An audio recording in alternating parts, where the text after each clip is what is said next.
बच्चों, जैसे आपने मेरे पहले YouTube चैनल, जो इससे पहले मैंने YouTube चैनल पे वीडियो बनाया था प्रोस के बारे में, पार्ट 1, उसको आपने देखा होगा। आज हम लोग उसी वीडियो का पार्ट 2 बनाएंगे। पार्ट 2 में मैं आपको बताऊंगी कि टीचिंग ऑफ प्रोस कैसे होती है, प्रोस को कैसे पढ़ाया जाता है। तो उसके कुछ स्टेप्स हैं जिनको आपको समझना है कि प्रोस को कैसे पढ़ाया जाता है। तो जैसे मैंने आपको पहले बताया था कि हमारे जो प्रोस जो है वो हमारे इंडियन स्कूल्स में, जो टेक्स्ट बुक्स होती हैं, टेक्स्ट बुक्स में चैप्टर्स जो होते हैं वो या तो प्रोस के होते हैं या फिर पोइट्री के होते हैं। प्रोस के चैप्टर ज़्यादा होते हैं, पोइट्री के चैप्टर कुछ होते हैं। अच्छा, ये प्रोस और पोइट्री पढ़ाने का क्या एम है? अगर हम बात करें इंग्लिश लैंग्वेज में, तो इसके दो एम है। एक लिटरली एम है और एक जो है सब्जेक्ट मैटर एम है। यानी कि एक तो आपकी भाषा की पकड़ हो जाए जिस भाषा को आप पढ़ना चाह रहे हैं, और दूसरा आपका जो सब्जेक्ट मैटर है, जो आप सब्जेक्ट, जो उसका विषय है, उसके बारे में अच्छी तरह आप समझ जाए, प्रकरण या प्रकरण के बारे में अच्छी तरह समझ जाए। तो अब प्रोस को पढ़ाने की अगर हम बात करेंगे, तो प्रोस को पढ़ाने के साथ साथ और भी क्या एम पूरे होते हैं। बच्चा एक्सटेंसिव रीडिंग सीख जाता है, इंटेंसिव रीडिंग सीख जाता है। इंटेंसिव रीडिंग की स्टडी की अगर हम बात करें, या रीडिंग की बात करें, या स्टडी की बात करें, तो उससे अर्थ ये है कि बच्चा जो है पूरी तरह फुल्ली एक्सप्लेनेशन सीख जाता है उस चैप्टर की।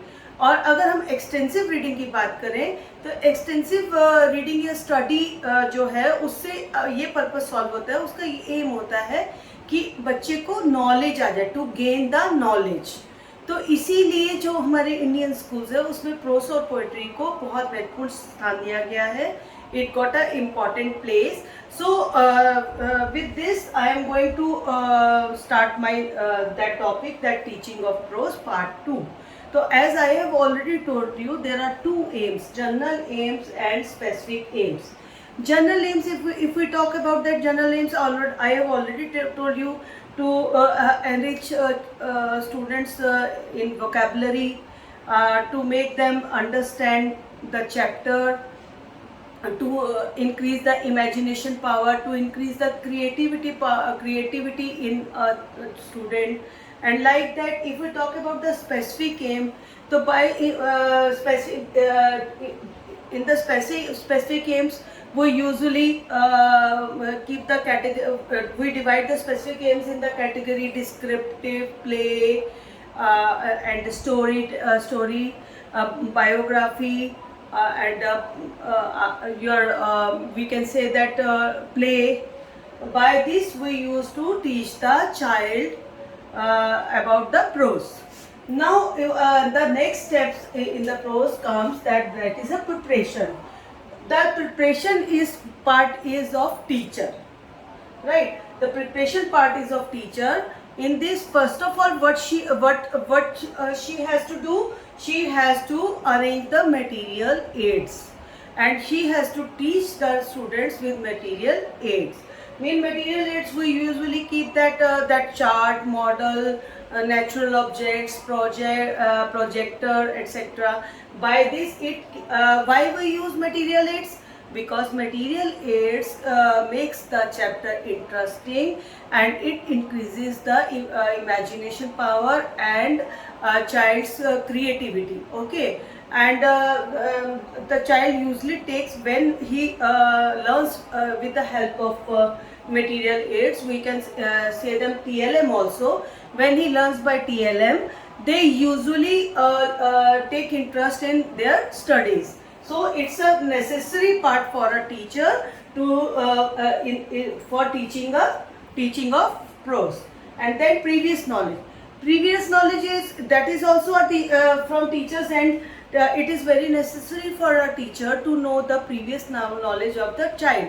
Whatever she is going to teach, वो जो भी पढ़ाने जा रही है बच्चों को, उसको पहले पूर्व ज्ञान जानना बहुत ज़रूरी है कि बच्चे को वो जो पढ़ाने जा रही है, जो भी टॉपिक को पढ़ाने जा रही हैं, बच्चे को उससे पहले कुछ ज्ञान है या नहीं, उसकी पास्ट नॉलेज क्या है उसको। और उसके बाद अगर हम बात करेंगे इंट्रोडक्शन, इंट्रोडक्शन किसको बोलते हैं? परिचय पाठ को बोलते हैं कि परिचय।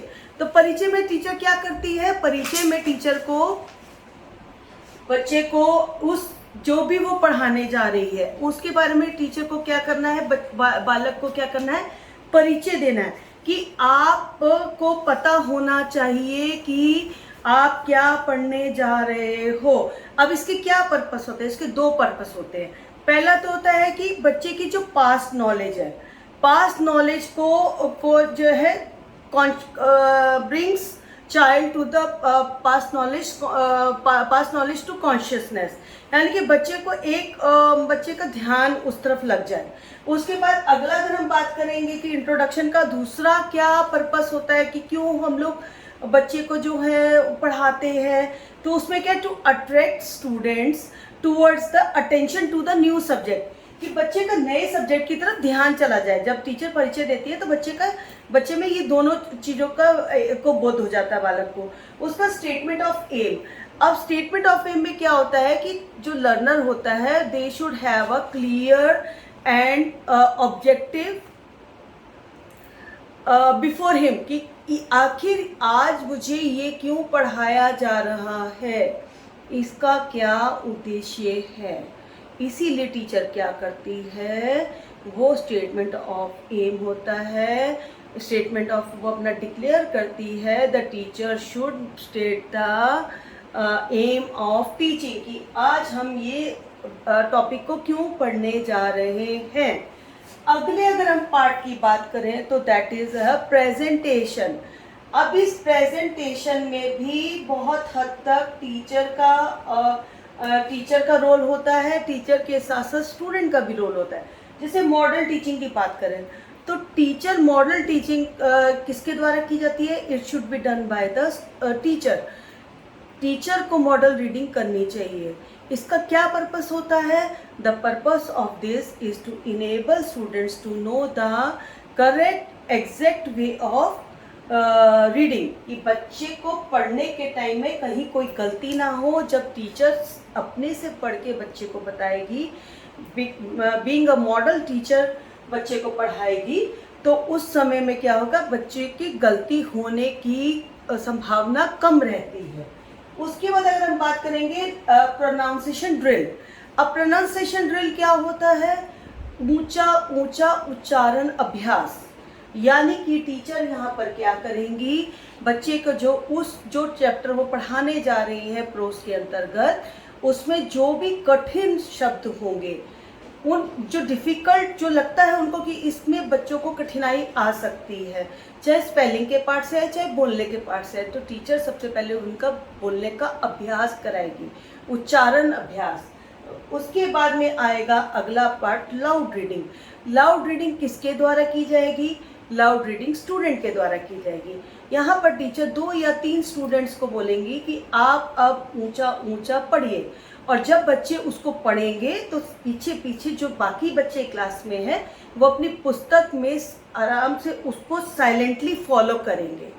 बच्चा जब लाउड रीडिंग करेगा तो उससे क्या होगा, उससे बालक का अपना जो भी गलतियां होंगी वो टीचर की क्या आएंगी, टीचर की नोटिस में आएंगी कि बच्चे से क्या क्या गलतियां हो रही हैं, ताकि टीचर क्या है उसको क्या कर सके, सुधार सके।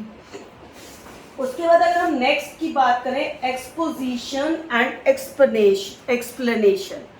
अब ये एक्सपोजिशन एक्सप्लेनेशन से क्या अर्थ है, अब यहाँ पर टीचर क्या करेगी, बच्चे को इसका एक इसमें भी कहाँ, यहाँ पर किसका पार्ट आएगा, यहाँ पे भी टीचर का ही पार्ट आएगा। To clear the meaning of difficult words, teacher क्या करेगी, जो कठिन शब्द होंगे, फ्रेजेस होंगी, इडियम्स होंगे, उनको क्लैरिफाई करेगी, उनको बच्चों को समझाएगी, अच्छी तरह एक्सप्लेन करेगी, ताकि बच्चों को हर बारीक बारीक उसमें जो भी चैप्टर में कहीं पर भी बच्चे को अगर अटकने की गुंजाइश है तो वो ख़त्म हो जाए। उसके बाद क्या करेंगी teacher, to make comprehension of passage way. To make comprehension of passage way मतलब कि बच्चे को भली भांति बच्चा उसको समझ पाए, समझने का तरीका कि कैसे जो वो पढ़ रहा है वो बच्चे को समझ में आ जाए। उसके बाद बच्चे को इसका एक और पर्पस होता है प्रेजेंटेशन के अंतर्गत, एक्सपोजिशन और एक्सप्लेनेशन का, टू पे वे फॉर इंटेंसिव रीडिंग, यानी कि बच्चा गहन अध्ययन करना सीख जाए। ओके, अब यहाँ पर ये जो एक्सपोजिशन और एक्सप्लेनेशन है, ये बच्चों में किस तरह टीचर करवा सकती है, उसकी क्या क्या विधियाँ हैं। तो सबसे पहले तो पहली विधि है डायरेक्ट मेथड। डायरेक्ट मेथड के द्वारा direct method, translation method, usage method, ये कुछ मेथड्स हैं जो टीचर क्या करेगी, इस्तेमाल करेगी। इसके अंतर्गत एक्सपोजिशन एंड प्रेजेंटेशन। ओके, जैसे कि आपने डायरेक्ट मेथड के बारे में आप जानते भी हैं, एक्सपोजिशन एंड एक्सप्लेनेशन। ओके, तो एक्सप्लेनेशन। अब जैसे अगर हम बात करेंगे एक्सपोजिशन की या एक्सप्लेनेशन की, तो एक्सप्लेनेशन में टीचर क्या करेगी, सबसे पहले तो वो जो विधियां इस्तेमाल करेगी टीचर, तो पहली विधि होगी डायरेक्ट मेथड, ठीक है।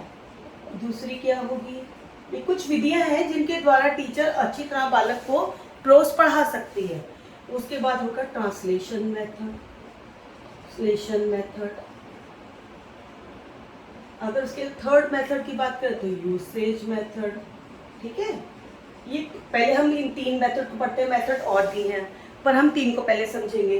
तो डायरेक्ट मेथड मतलब क्या, कि बच्चे को डायरेक्ट मातृभाषा का इस्तेमाल ना करते हुए बच्चे को एकदम डायरेक्ट तरीके से the meaning is taught by showing the picture, by object और by doing the same action, यानी कि by doing the same action, यानी कि टीचर जो है डायरेक्ट ही, उसमें कोई भी मातृभाषा का इस्तेमाल नहीं होगा।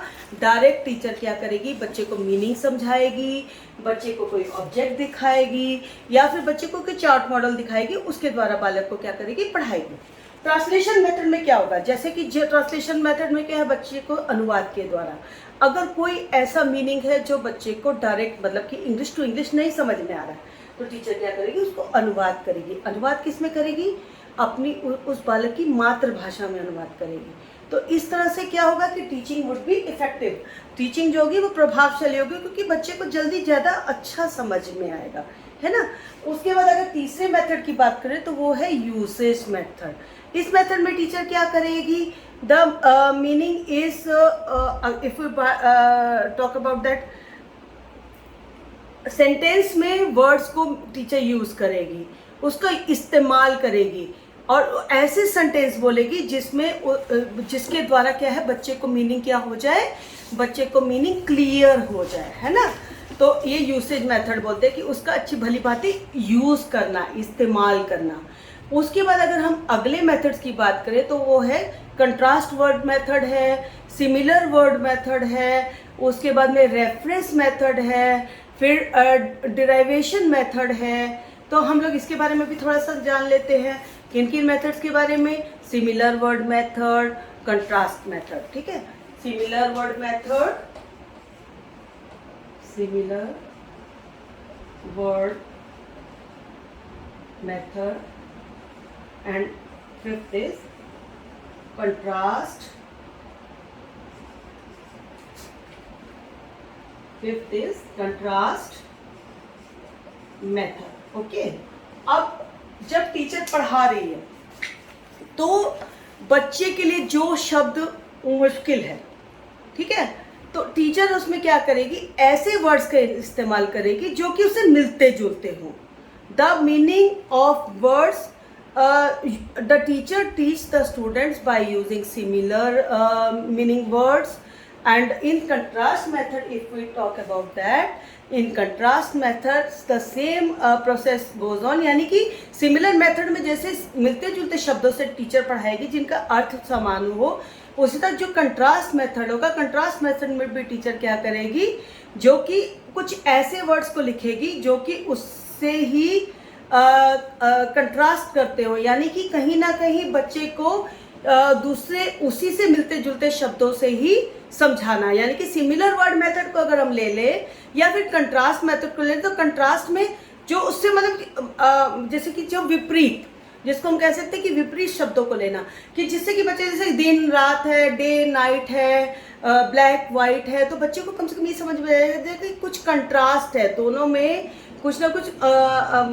उलट पलट समझ से भी बच्चा जो है वो समझ जाए। उसके बाद अगर हम बात करेंगे डिराइवेशन मेथड, डिराइवेशन मेथड और उसके बाद में क्या है, रेफरेंस मेथड। तो पहले हम लोग बात करेंगे डिराइवेशन मेथड की। तो डिराइवेशन मेथड में क्या करेंगे, टीचर क्या करती है,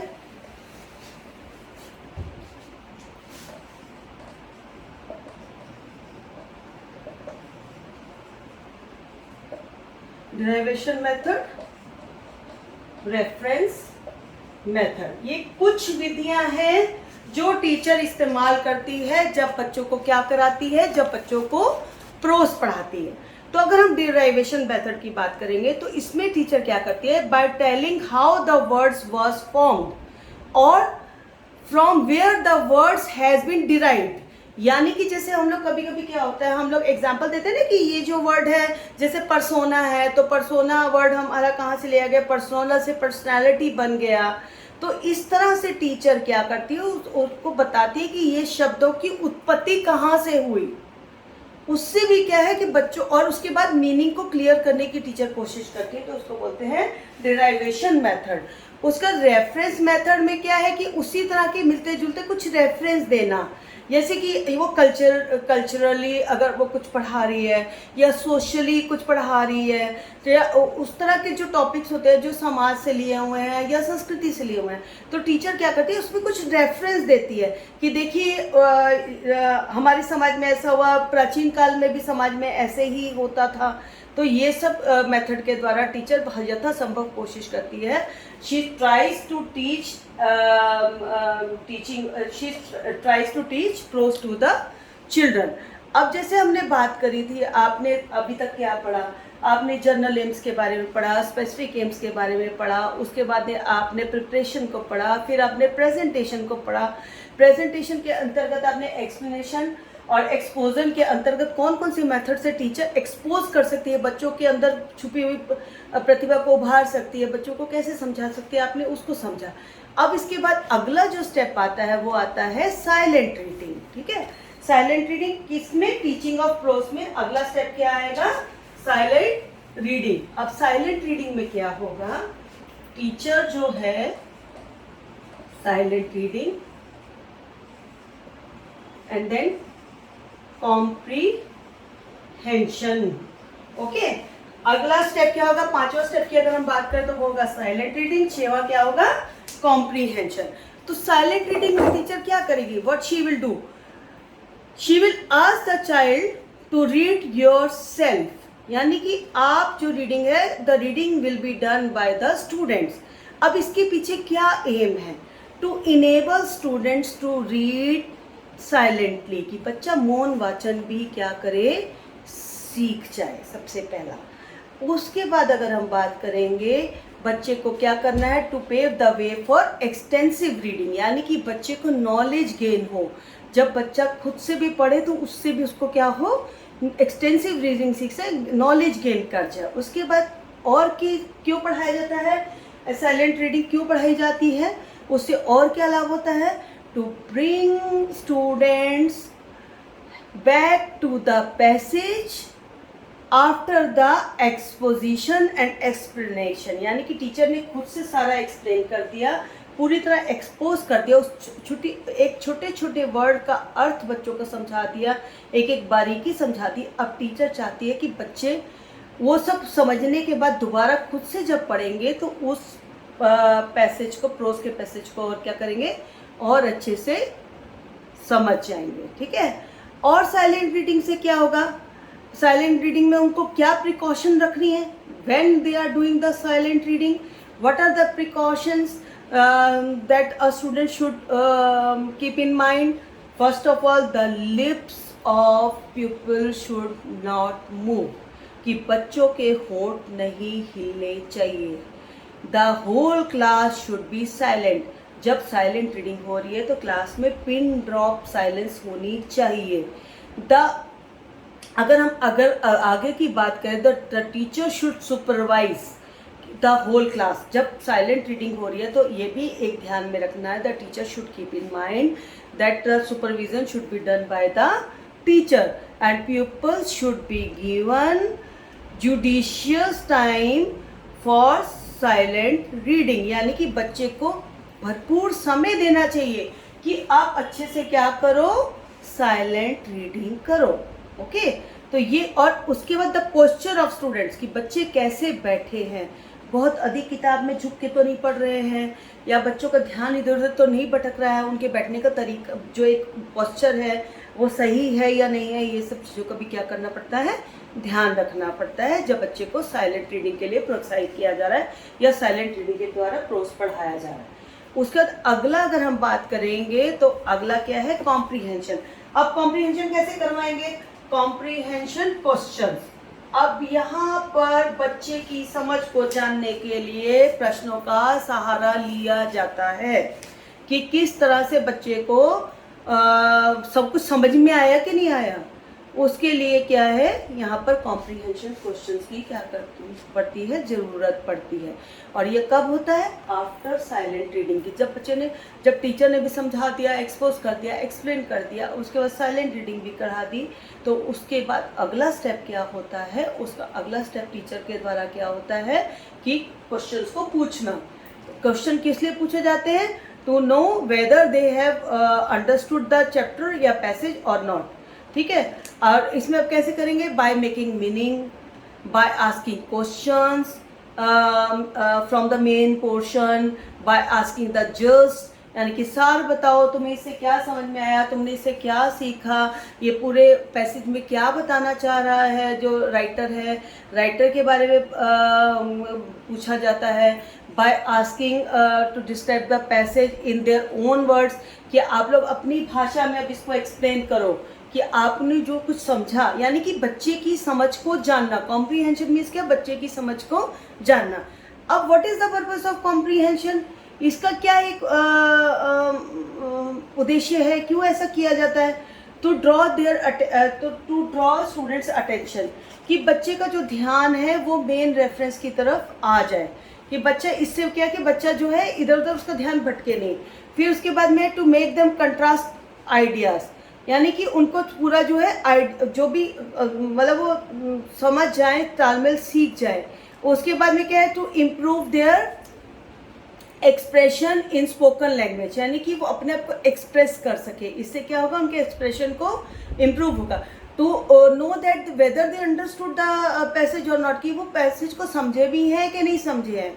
ठीक है, तो ये इसके द्वारा, कॉम्प्रीहेंशन क्वेश्चंस के द्वारा ही टीचर जान सकती है, ये अगला स्टेप होता है। क्योंकि जब उन्होंने बच्चे को पढ़ाया है तो टीचर को ये भी जानना जरूरी होता है कि जो भी उन्होंने पढ़ाया है नेक्स्ट टॉपिक तक जाने तक बच्चे को वो कुछ समझ में आया भी है कि नहीं आया है। अब ये तो हमने कुछ स्टेप सीखे कि बच्चे को प्रोस कैसे पढ़ाई जाती है। ठीक है, अब प्रोस में फर्स्ट स्टेप में तो एम्स के बारे में बताया जाता है कि जर्नल एम्स क्या है, आपने मार्जिनल एंट्री करनी है। जब आप प्रोस के बारे में पढ़ाएंगे, टीचर कैसे पढ़ाएगी तो मार्जिनल एंट्रीज कैसे करेगी, टॉपिक को कैसे रिवील करेगी, इंट्रोडक्शन कैसे होगी, प्रीवियस नॉलेज को कैसे जानेगी, फिर प्रेजेंटेशन कैसे होगा, उस प्रेजेंटेशन से प्रिपरेशन कैसे होगा, उससे पहले साइलेंट रीडिंग, ये प्रेजेंटेशन के बाद में फिर जब आप एक्सपोजिशन भी हो गया, एक्सप्लेनेशन भी हो गया, फिर बच्चे को साइलेंट रीडिंग करने के लिए बोलेगी।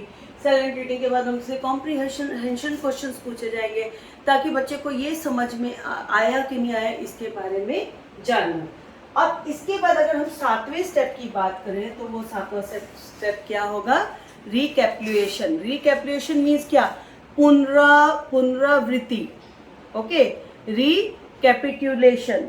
अब इसमें क्या करेगा बच्चा, पहले इसको हम लोग लिखते हैं रिकैपिटुलेशन। इसको आप लोग अगर स्पेलिंग ज़्यादा कठिन लगता है तो आप लोग इसको तोड़ तोड़ के बोलिए और तोड़ तोड़ के लिखिए। रिकैपिटुलेशन यानी कि पुनरावृत्ति, पाठ की पुनरावृत्ति।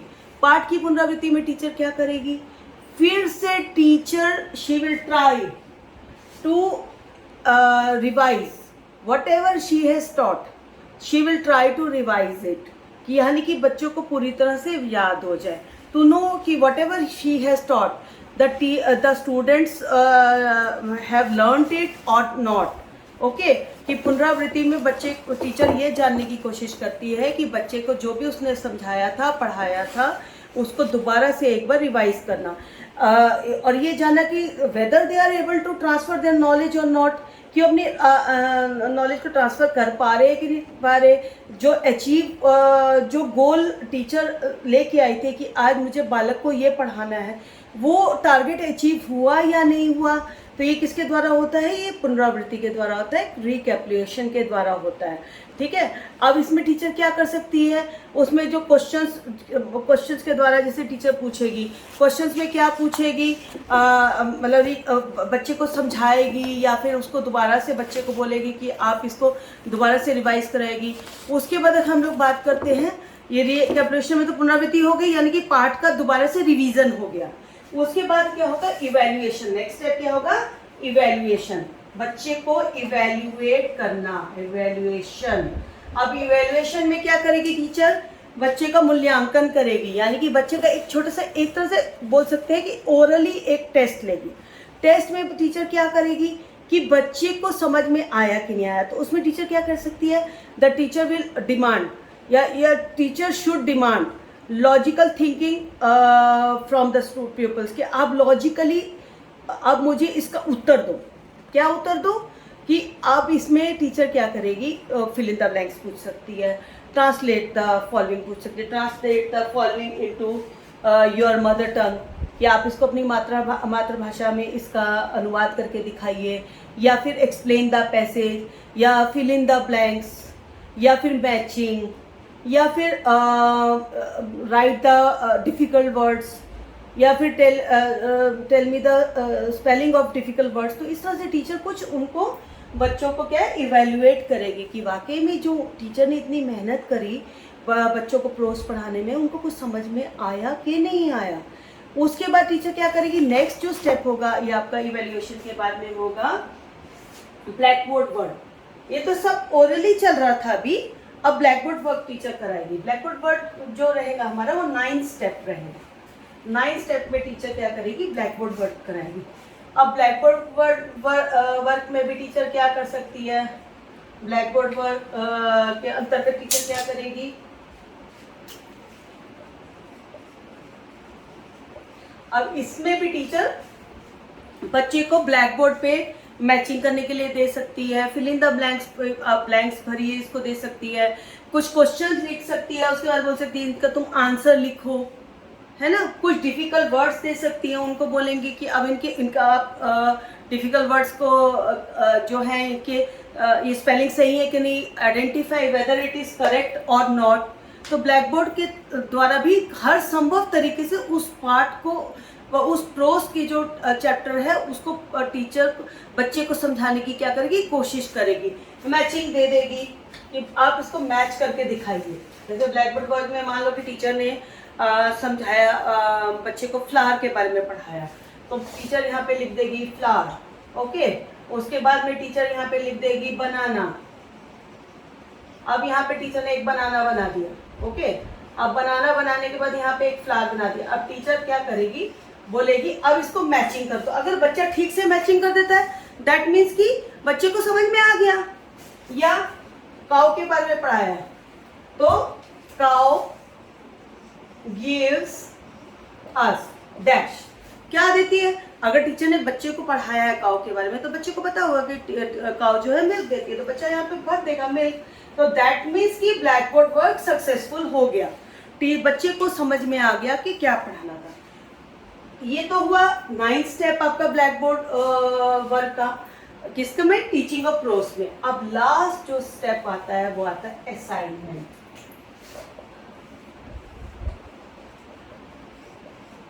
अब असाइनमेंट मीन्स कि एक तरह से आप कह सकते हैं होमवर्क।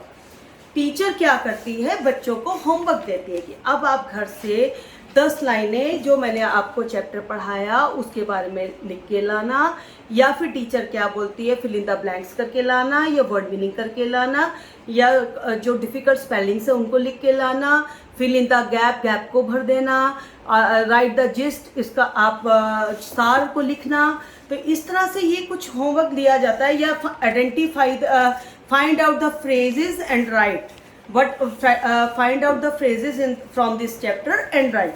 और इस तरह से बच्चे को क्या है कि बच्चा जो पूरी तरह टीचर जो है प्रोस में हर एक छोटी छोटी बारीकी को समझाते हुए, एक छोटी छोटी स्टेप को समझाते हुए बच्चे को हर संभव तरीके से क्या करती है, बच्चे को तैयार करती है उस प्रोस के अंतर्गत जो भी टॉपिक टीचर ने पढ़ाया था उस टॉपिक को समझने के लिए।